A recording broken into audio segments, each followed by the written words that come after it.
press the bell icon on the YouTube app and never miss another update. Hello students, welcome back to your English class.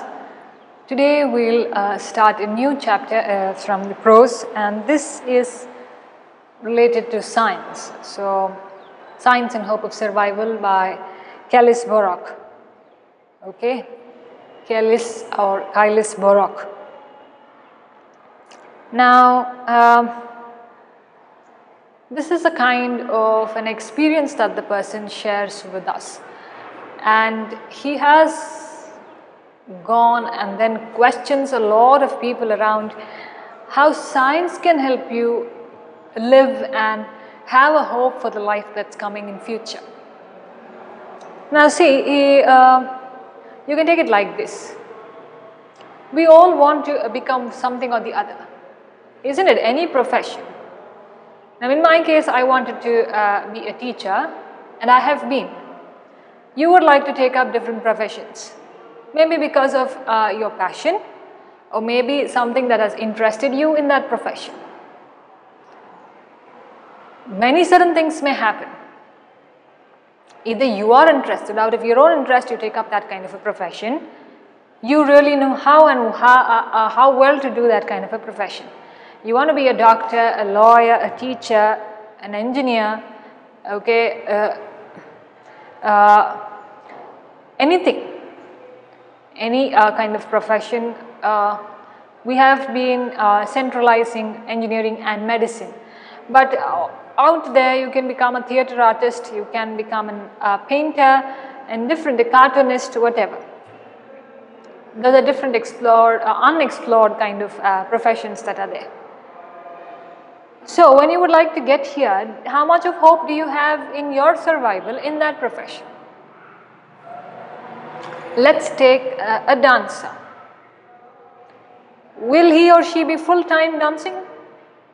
That depends on how they make their career, how they have struggled in their life to come up to become such a passionate or such a beautiful or a graceful dancer, classical, western, or anything. Now here in this lesson, what does the author tell us about his experience of how science could really change your life, or science could make certain things beautiful? Becoming a scientist, in any experiment that you do, becoming a scientist or taking or giving certain kind of results will always take you time. Now you cannot give a quick reaction to any problem, isn't it? If it's a scientist and they would like to do some experiment or they would like to do some studies, it's not going to happen in the next minute that you want. You'll have to wait for some months or some years to really get the facts right. So this person, our author, also tells us certain things of how we can keep our faith in science, and with science along with us, we can have a certain kind of hope that is coming for the future. We can have certain kind of hope that we will survive. Come what may, it may happen on the other hand. See, on two sides. One side it may happen good, on another side it may go something else. Whatever it is, science can stand on between you and connect these things so that these two things don't get destructed, but rather come together and make a peaceful being. Alright, we'll know a little about the author and then move on. Okay, he was a Russian mathematician, a geophysicist, a seismologist, okay, who are experts in the seismic waves of which are tremors in the earth's surface, which lead to earthquakes and other things. So I'll give you reference to that later. Okay, earth seismologist. Now this person was teaching in the University of California in Los Angeles. He was also into research, where he took his name in an International Institute for Earthquake Prediction Theory and Mathematical Geophysics, Russian Academy of Science. So he was involved in research, and he was a group leader for the International Institute of Earthquake Prediction So certain things. Now how do you get your weather forecast? There are people who are working behind it, isn't it? How do they correctly tell you, oh, today is going to be sunny, tomorrow it's going to rain, day after tomorrow it's going to be cloudy. They tell you the temperatures also correctly. So how do they do? There are people who are working behind it. You can get it easily on your phone or TVs, wherever. But certain kind of people are doing it. How do they do it? Because they are experts in that kind of a field. Now if we are asked, we can just look at the sky and tell, oh, it's going to rain now. But there are ways to deal with that. If you and I are told to do that, if you have not learned it or if you have not known it, we don't know how to do it, isn't it? But those are experts. So everybody is an expert in their own field. Unless you have a passion for it, you would not want to do more in your profession. But you would always, if you have a passion, you would always be eager for knowledge. So he was also the co-director and founder of the research program on a non-linear dynamics and earthquake prediction for Abdus Salam International Center for Theoretical Physics. Okay. Now this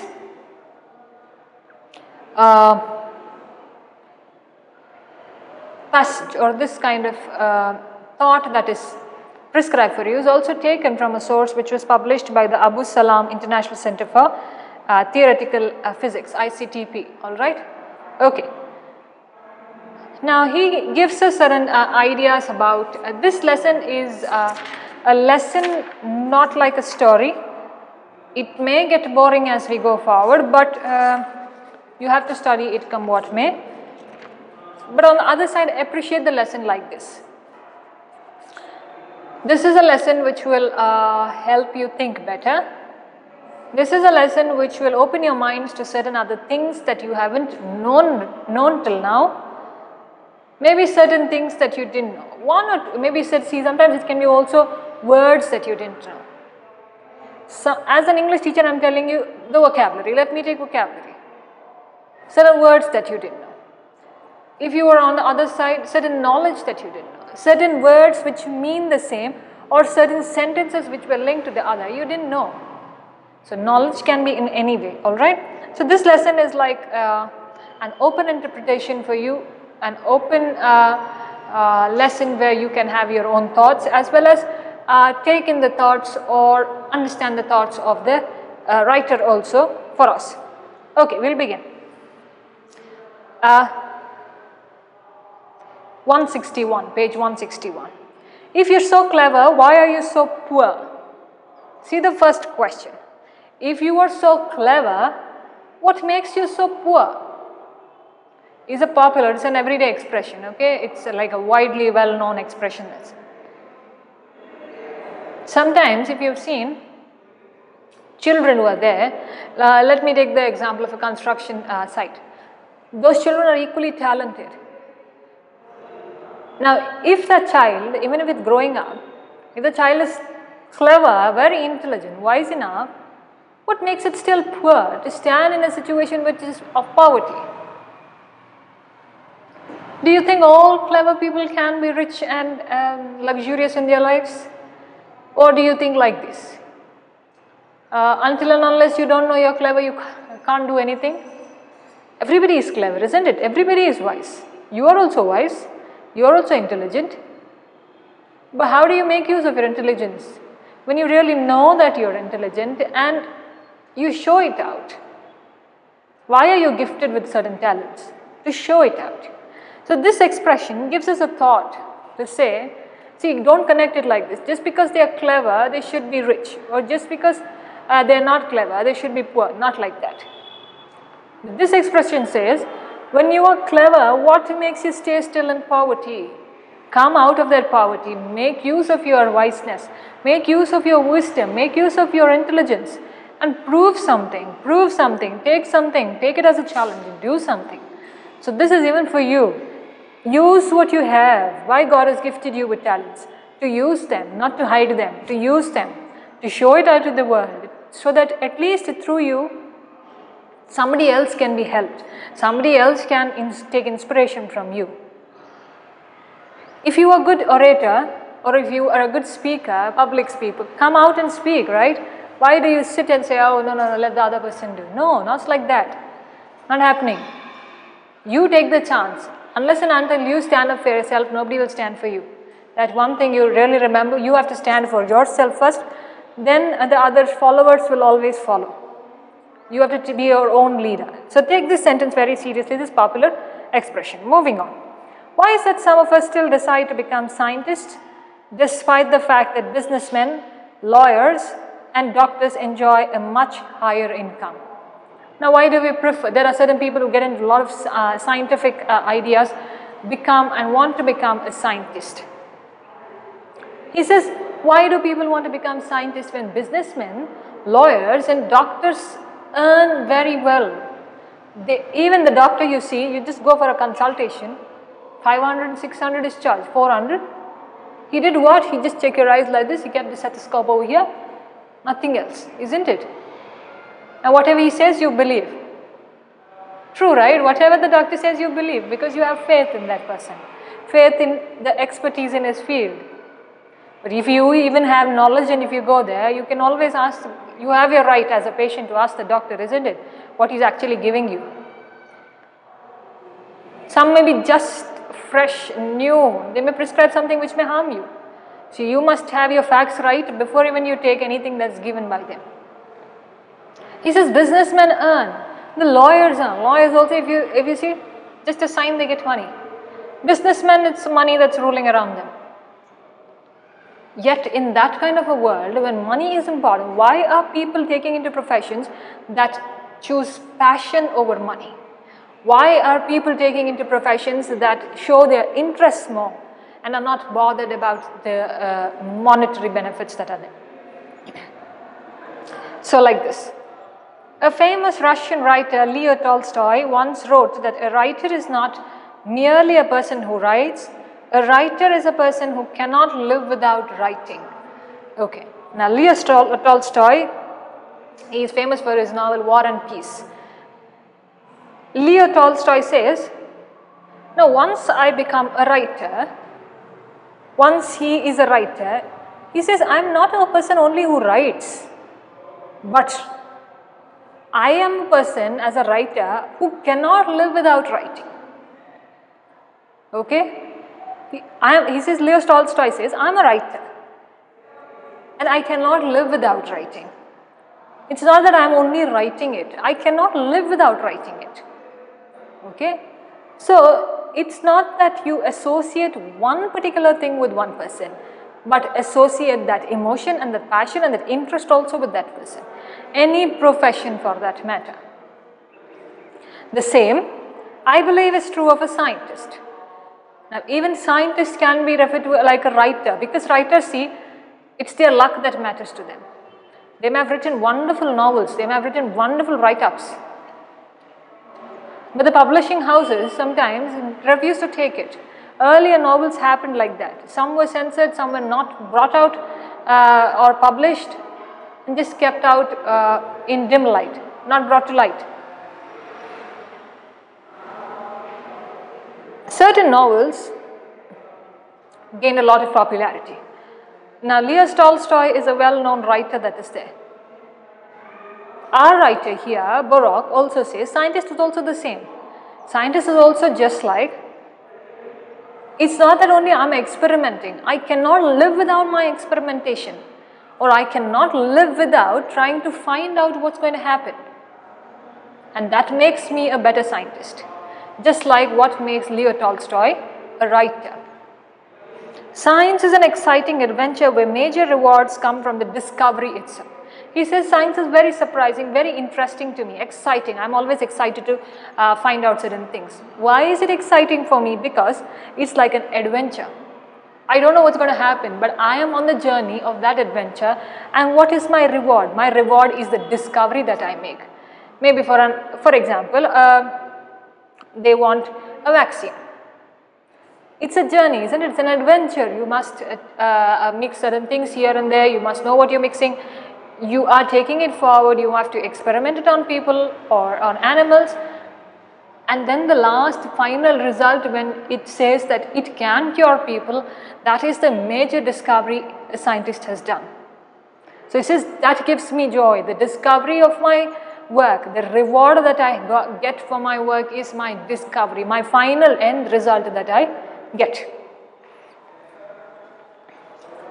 What you get instead of money is freedom, okay, camaraderie and independence. Now, in our field of maybe writing or in our field of science, what do you get? He says, I have a lot of freedom in my profession. I have a lot of freedom in my job. Camaraderie is friendship, okay? Camaraderie, okay, is friendship. And independence. I have my own authority. As a scientist, see, he's left all alone. Even as a writer, he's left all alone for his thoughts, his feelings. So in this kind of profession where you take your interest and you are passionate about what is there, you have a lot of freedom. Camaraderie is friendships that you make, valuable friendships that you make when you're working with people together. And then you have independence. Obviously, you have freedom, you have authority of your own.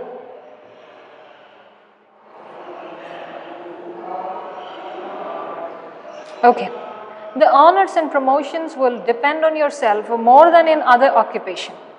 Now, in this kind of a field where you are a scientist, your honor, okay, the H is silent there. So, your honor and promotions, the dignity that you get, the respect that you get, the promotions that you make will depend on yourself more than in other occupation. Now, in here, being a scientist, your promotions will depend on how you work over it. What kind of research papers or research articles do you write? How much of or how you have made your place in that kind of a field. So, your honor, maybe you are a great scientist, you are awarded certain prizes for it. How do you get it? He says, how do I get it? Or how do any people get it? Because of the dignity that they kept for their profession, because the dignity that they kept for the job that they did. The same kind of honor is what they receive, and the promotions likewise will go with the kind of work that you do on that basis and the kind of discovery that is the end result that you get. And you will have the overwhelming feeling of uncovering yet another one of nature's mysteries. Now, he says we will have that a different kind of feeling when certain things are discovered. Now, if it's like this,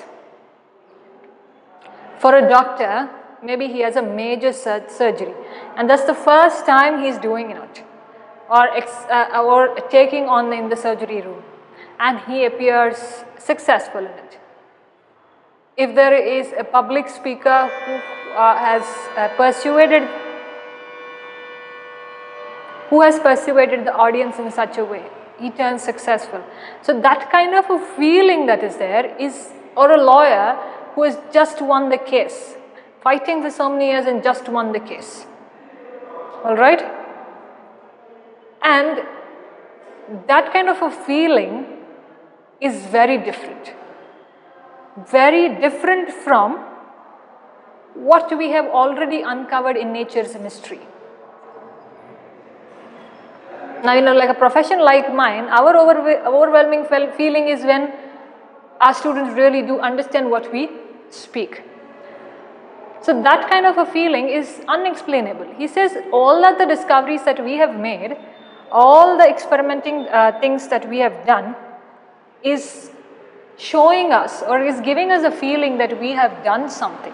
Okay, feeling of uncovering yet another one of nature's mysteries. Now, if he's a scientist, he's trying to find out something, isn't it? He will not experiment on the things that are already experimented. He will do something new. So when he has discovered another thing of nature, another different mystery of nature, when you mix it, just like mixing colors. Sometimes you see three major colors, three primary colors, isn't it? There are secondary and tertiary colors. So when you mix three primary colors, you still get so many other colors. Maybe you still didn't know what do you get by mixing red, blue or yellow. Simply you just mix some colors and then you get a beautiful color out of it. That is one of the mystery that you discovered. You still didn't know and you feel happy that you wanted a certain kind of color. Maybe you wanted violet, you wanted a wine color or indigo kind of thing. You didn't know still what you had to make. Simply you just mixed black, brown, grey, whatever. You got a certain color. white and everything. And that is a kind of a discovery, or that is kind of a mystery in nature that you did, and that feeling is different. Compare it over here, and he says, when I have done a certain kind of discovery, that feeling of mine is different. All right.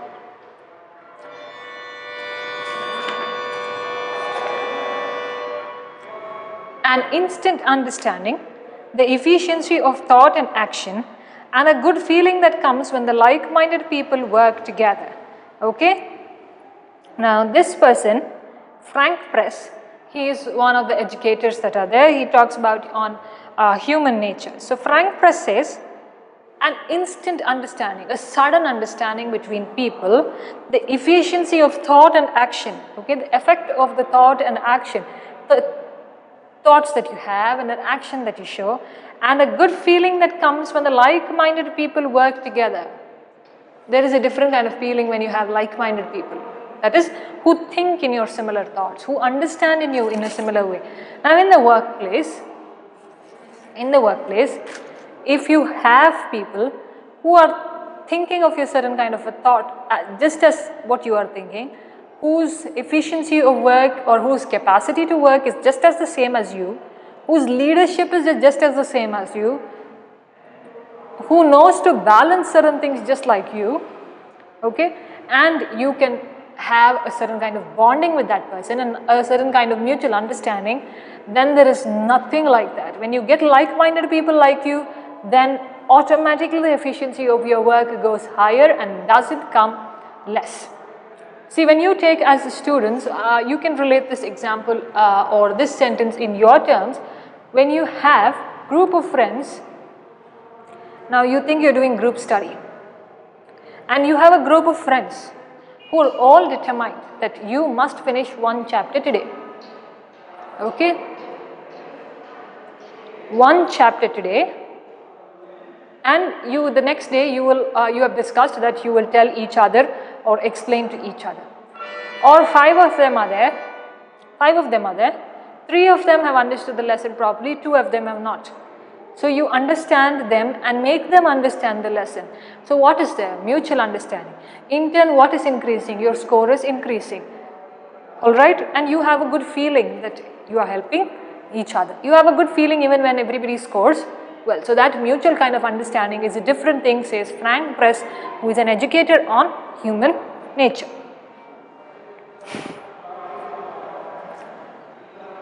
It was 1960, the height of Cold War. I was in Moscow doing research on the theory of seismic waves, tremors generated by an earthquake. So it was 1960, Cold War was going on just after World War II, okay, between the Soviet Union and the United States and their allies that are there. Cold War was going on, a period of political transition that happened at that time, 1960s. And this writer of ours, his name is Vladimir Keles-Borok, okay, I'll refer it to as Borok from now on. Borok was in Moscow. What was he doing? He was doing research on seismic waves. Now these seismic waves, are waves that travel through the Earth's surface, which in turn gives you earthquakes, landslides, or volcanic eruptions. Okay, like certain those. Now, if you go to the sea, you have a high tide, low tide, isn't this? A waves waver. Waves are wavering there. Here, in the same way, the Earth's surface, the waves inside there are also wavering. Those are seismic waves which can measure the intensity of the earthquake. It can lead to earthquakes, landslides, volcanic eruptions. Okay. So seismic waves. He was doing a research on these kind of waves. So tremors generated by an earthquake. I was absorbed in my problem. I enjoyed the mathematical challenge. So he was fully focused on what kind of work he was doing, and he was enjoying the mathematical challenge that he had to do of the calculations of the seismic waves. That is, what is the intensity of the earthquake? I did not give much thought to how it connects with real life. Now he was continuously experimenting, or he was continuously seeing what he had to do, and he was not giving thought or not giving too much of concentration on the realities of life, but he was wanting to know or deeply interested in the mathematical calculations that he did. Okay, the summons came from the president of Russian, this then Soviet Academy of Sciences. Okay, so the Soviet Union, Russian Academy of Sciences. So this Borok has got a message. He had received a message from the Palace of Nations in Geneva, where technical experts from the Soviet Union, United States and the United Kingdom, 3 powers possessing nuclear powers, met behind closed doors. Okay, now there is a message for the writer from the Palace Nations in Geneva. So from there he has got a message from the technical experts from the Soviet Union, that is saying that from technical experts from Soviet Union, the United States and the United Kingdom are going to meet. These 3, Soviet Union, United States and United Kingdom had a lot of nuclear power, okay, nuclear weapons. So a message saying that these are going to meet behind the closed doors, that is, they are not going to come into light, or they are not going to give any information to anybody that these 3 are meeting, okay, these states are meeting and they are going to have a discussion. So experts in these fields are going to meet, and these are very strong people who have nuclear weapons, who could do anything. So they are going to meet behind closed doors, and that was the message. The president showed me a letter from Geneva.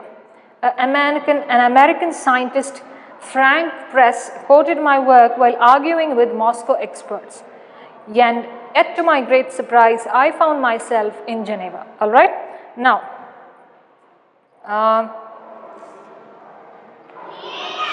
this letter, the president showed the letter that had arrived from Geneva. An American scientist, Frank Press, who was told about that feeling of understanding there,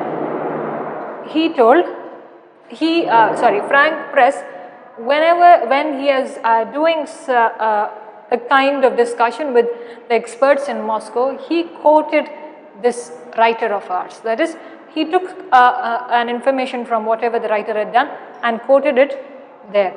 And to the writer's great surprise, he was invited there and he was in Geneva. Alright, I'll stop at this. It's a little hard to digest as we are going forward, because certain things may go over your head, okay? Yet, I'll try my best to make it very simpler for you. I hope this much is what you understood properly. I believe you did, and in case you didn't, maybe we could seek help somewhere else, but at least watch it 2-3 times, you read 2-3 times, and then maybe you will understand it, okay? I don't know how more simpler I could go, but as it is going forward, it's going to be hard to digest. I'm giving you, or I'm telling it to you beforehand because of the words that are there, the sentence formations or the vocabulary that's used, and the information that is there to digest. But whatever, we'll try to make it simpler for you, and we will learn it better. So today read only this much, a very short one page of information that you had, okay? See, certain things you have to do your homework of gathering information. Make little notes today of what you understood, so that it will help you as you're writing your answers. See, when you write an answers, it will be all technical in this lesson, so don't go to by heart it. In case you are going to by heart and mug it up, you're going to fail in this lesson, because this lesson has all technical terms and technical issues, all related to maybe a deep core subject, what information a core subject gives you. So make your own points here in this lesson. All right. Thank you very much, students.